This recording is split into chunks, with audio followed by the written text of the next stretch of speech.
What's going on, everybody? Y'all see that I'm shining with this light. Hope you guys are having a wonderful Thursday. God is good. Nobody tells you that God loves you, Christ loves you, and I love you as well. I'm praying for people. I'm praying for people's relationship with God. I'm also praying for people's healing, praying for people's resolutions for certain situations, as I pray that we just learn how to live holy and righteous. My name is Chris Classic. This is the Take It Home Podcast. Make sure you subscribe to this channel, the Take It Home Podcast, where I talk about professional wrestling topics. Make sure you also subscribe to C3 Ultimate Wrestling, where a new show July 6th, which is basically a whole month away, called Red Fighting Blues. I have been uploading a lot of the stuff on the Take It Home Podcast about what's going on, despite the kerfluffle I'm having with new management of C3, but it's going to be a great show in Crown Point, Indiana. Tickets are $5 off on Eventbrite.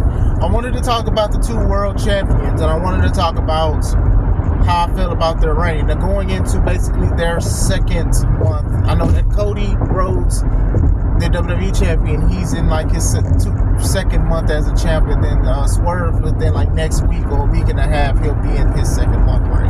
So I wanted to talk about both of them because I think that these two reigns are in a topic of discussion. I'm going to talk about Swerve's first. Swerve Strickland is currently the AEW World Champion. And I like the guy. I think the guy has a lot of charisma. He's very talented. I do love that he has other ventures outside of wrestling that he promotes with his rap. Also with his shoes. He has his own shoes. I think his own clothing line with the mogul or whatnot. He has connections with hip-hop stars. We've seen Rick Ross. We've seen him with Tech Nine. We've seen him in the studio rapping and stuff like that. So it feels like a natural guy that's for the culture. And sometimes companies try to force people and they look out of place. And to me, that's like his natural element. So Swerve has been very popular because of not only him wrestling, but because of Prince Nana's dance that everybody does.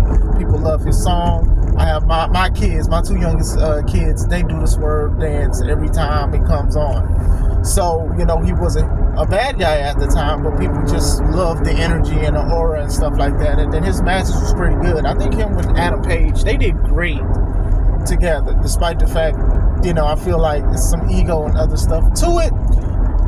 I think the best business decisions was having Swerve beat Page twice. As Page being a former world champion, this is how you elevate somebody to the main event picture. Now, the Swerve winning the belt, I'm not going to sit here and say that that was like the long-term plans for AEW because of everything that's been going on after he won the belt. Like, it seems like a here damn moment. And when I say that, I want to elaborate on what that is. Like, if I keep asking you for something, right? Like, maybe it's something very important to me, and I really want this, and I feel like I earned it and deserved it. I'm not even talking about a raise because that's another issue.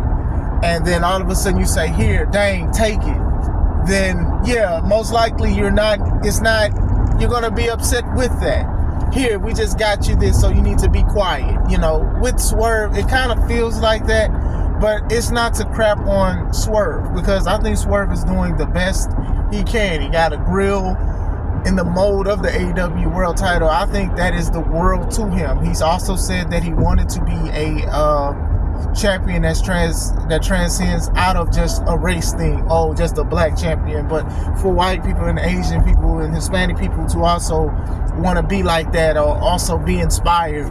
You know, Swerve is really showing that he really does care for AEW, which kind of it irks me on how they present him. Like, a lot of people, especially people from my color, they're upset with Swerve because Swerve, he didn't want to acknowledge the Black Wrestlers list. If you don't know what that is, that's like a PWI, the Pro Wrestlers Illustrated. They do a list about like the top 500 wrestlers. So somebody decided to do one for Black wrestlers.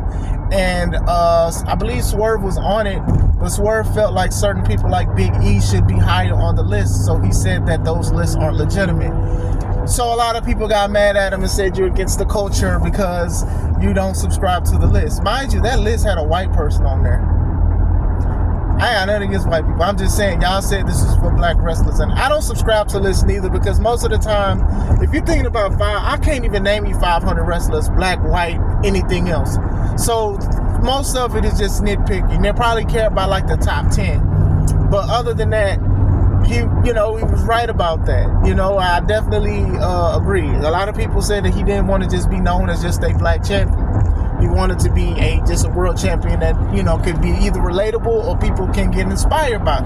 Some people hated that. So I really do think that this man did put the company on his back. And I don't think that they are giving him his just due. I just don't. I enjoy his matches. And let me say this, just because this is going into the Cody argument too, just because you have great matches, that doesn't mean that you're treated well. Sometimes it's about your presentation as well. Like, I know a lot of black wrestlers, I know a lot of women wrestlers that at one point they were talking about, we want representation, we want this and that. But presentation is just important as representation. How are they put out there? Bianca Belair is a great example of how she's good representation and a presentation. And she is a main eventer. She has main evented WrestleMania. She looks like she deserves it. She doesn't look like a place mark, a bookmark, better yet. She seems like a person that could be on the first match and the last match. Like, she's like that. Bobby Lashley is like that to me too, by the way. It's not just like, okay, we're just going to push you because you're black. And even if they are, I feel like they do their roles right. There's nothing wrong with being role players in professional wrestling. That's another tidbit. But still, representation and presentation is very important. Just that here, take this black wrestler and support that. You get what I'm saying? Swerve is representing and presenting himself as a world champion. But the company has to present him because he is the name of the company. The biggest issue that I've had, and I've said this before, is that the following week when he beat Samoa Joe for the belt, he did not open the flagship show. They let Jon Moxley open the flagship show because Jon Moxley just won the New Japan World Championship.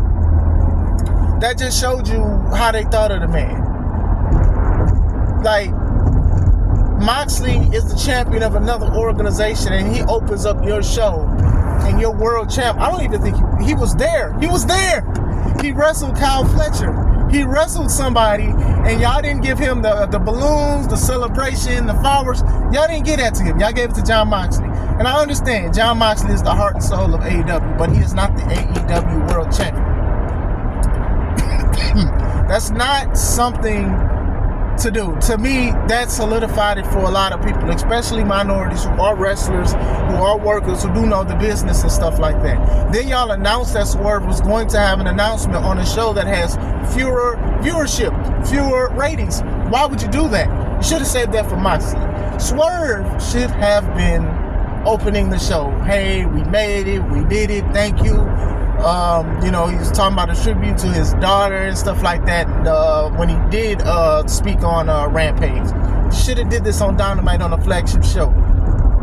He's the champion of AEW, which means all of the other AEW names and brands. I don't know. I had trouble saying that, but still, they did him a disservice with that. I know a lot of people was upset that he was going against random people like Kyle Fletcher, but I'm not, because AEW has been doing this already before Swerve was even champion. They just randomly put people against people and they call it a title eliminator and stuff like that. So I'm not even upset with that. It's only been about close to a month, 2 months of his reign, but still, that's just one of those things. Another issue was that some people was upset that he didn't main event the Double or Nothing. Double or Nothing is the WrestleMania for AEW, if a lot of you guys knew or didn't know. And even last year the main event was the Anarchy in the Arena match, so this year was the same. I do think that the world champion or championship should close out a show, especially if it's your main show. I understand because y'all do a lot of crazy Anarchy in the Arena, setting people on fire, crazy stuff. But low key, you could actually put that in the first match. And I promise you, people won't be that tired. People only get tired for AEW pay-per-views for the most part because they run too long anyway. Honestly, that's what it is. And for it to be Double or Nothing, I can understand because that's y'all big show. But y'all do overruns all the time. Y'all have 4-hour pay-per-views almost every show. So which one is more special than the other? There's limits to it. You have to do that. But going back into it, yeah, so I can definitely understand the frustration with it. Swerve has been putting on great matches before he was a world champion, even after, but it's still the presentable thing. You know, I don't know if Adam Page is injured, he's taking a break or whatever like that, but he definitely needs to be back in the mix because Swerve now needs to beat a former AEW world champion. He needs to solidify a reign at least. He has to. He needs to. So MJF just came back. They're not going to let him do it. They're not going to let MJF lose to Swerve. Look at the climate. Just look at it. Moxley is the New Japan world champion, so I'm sure New Japan doesn't want their champion to lose, and Tony's going to be like, okay, well, we're not going to do that. So that's crazy. Kenny Omega's hurt. Jericho is doing the learning tree thing with Hook and Big Bill and what's his name, Brian Keith, and I don't think that he should be going against. He should be going against Swerve. He should be doing this right now. You know, no diss to Hook and all of that stuff, but Jericho, whatever Jericho's doing, it's not even working anyway. So he definitely should be going against Swerve. Like, it's time for that because, you know, Swerve is going against Will, and we all know that Will is going to win the belt from Swerve. We just don't know when. I don't think he's going to win it at Forbidden Door, but I definitely think he's going to win it at All In his homeland, in his native territory. I do think that. But even Will has been slightly presented a little bit better because just how it is. And most people like it, so I can't really just harp on that. I'm not jealous of Will. I do think Will puts on great matches, but that goes into my point about just because you have great matches. Him and Will, Swerve and Will, they have great matches. But still, what story? What is it linked to? I mean, he went against Christian Cage, and Christian talked about his family for a little bit, and it was a good match that they had at Double or Nothing. But still, it's just the same stuff over and over. And Christian just came back after losing his TNT title to Adam Copeland. So it's not the champ. It's just the company. It's just how they present him with this situation. Like I said, he should be going against former champs. He should have opened up the show. You know, people still love this guy, so allow people to continue to love him. Straight up. That's all. That's all we ask. Okay, cool. Representation. Now it's time for the presentation. You know, I think the guy has it. I think he is a superstar. He decided he chose AEW over WWE. When WWE released him, they tried to bring him back under Triple H regime, and then Swerve was like, no, because he had something he had to prove. So give him the same energy. Treat him like the crown jewel that he should be as a world champion. Straight up. Going into Cody. Cody is slightly different because his had so many contingencies going into it. We knew. A lot of us knew. Fans knew. Fans knew his championship run wasn't going to be as great as his challenger run on his road to Roman Reigns. We knew that that's just what it was. So, even within, everything from him returning to WWE to him beating Roman was dang near perfect. WrestleMania 40 was definitely dope. They did their thing. He, just like Swerve, has great matches with wrestlers and stuff on SmackDown, and he's a fighting champion, and he's there every week. However, that differentiates because how Roman was. Roman didn't need to wrestle every week, and the ratings was there. Cody is there every week, and the ratings, they're a little lower than when Roman was. And it's not to say I'm just straight comparing him to Roman or anything like that, but we have to put the facts out there. We definitely have to put the facts out there when it comes to these situations. Some people are already turning on Cody. Oh, Cody should be a bad guy. Oh, I'm sick of Cody. Some people sick of Cody when he lost the first time in WrestleMania 39. It was like, hey, step aside, give it to somebody else. But to me, I thought the story was pretty good. Excuse me. So, but we knew. I know he's feuding with AJ Styles. They had a great match at Backlash. Then he had a one-off basically against Logan Paul. And that match was decent outside of a couple things that I felt insulted a lot of the fans' intelligence. But still, and then now he's back against AJ Styles, where AJ Styles faked a retirement, which I didn't like, by the way. I didn't like it because Mark Henry did the same thing with a pastel-colored blazer. And it wasn't that long ago that he did it. And we all talking about it. So, anyway, so he's going to have a great match with AJ again, like he's done before. But still, it's just one of those things. What else? Cody has basically beaten almost everybody on the roster except Gunther. Gunther is like the only person he has not beaten on the roster, and Orton. So him even going to SmackDown because he was on Raw is a breath of fresh air, because they are doing things with NXT superstars. And, you know, there are a few people, they are slipping my mind, that he has not faced yet on SmackDown. You know, I can't wait for him to go against, honestly, Orton. I can't wait for him to go against other people and stuff like that. You know, the sky's the limit. But we already knew from the jump that, you know, this reign wasn't going to be as great as the challenge. It's just, it is what it is. You've beaten Brock, you've beaten Nakamura, you've beaten other guys all the way up to the top to get this championship. And we're happy for it, but still, you know, I'm not saying I'm even tired of it. It's just that, you know, he's just been the same, and that's okay. He's been doing this since 2022, since he's come back. Fans still love him. Kids love him. They want pictures and stuff like that. So he's at the right spot. And I do think the company does treat him and present him the right way as a world champion. I will say that. People being tired of it, people have their own opinions and stuff like that. But it's like I said, hopefully we get to see, like I said, it's still kind of early, being 2 months. Hopefully we get to see, like, maybe there's a guy that Cody just can't beat. I miss the days where people used to have numbers. A wrestler used to have somebody's number. Undertaker is my favorite wrestler. You guys know that. Greatest wrestler of all time. But Brock Lesnar had his number.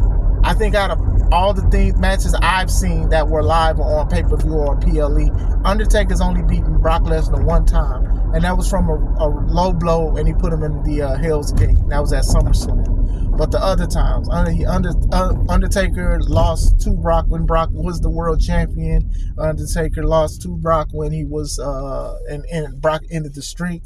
And then when they ran it back in like a cage match, I believe, Brock Lesnar won. Undertaker only won one time out of the encounters between Brock, from what I've seen. So Brock has his number, and that's fine because Brock is believable. If you do the same thing with Gunther and Cody, if y'all somehow do that and Gunther has Cody's number, that's fine. It doesn't make Cody weak. Not at all. Doesn't make him weak at all. So we'll see where it goes. You know, like I said, it's just a short month. I did want to do like a small review.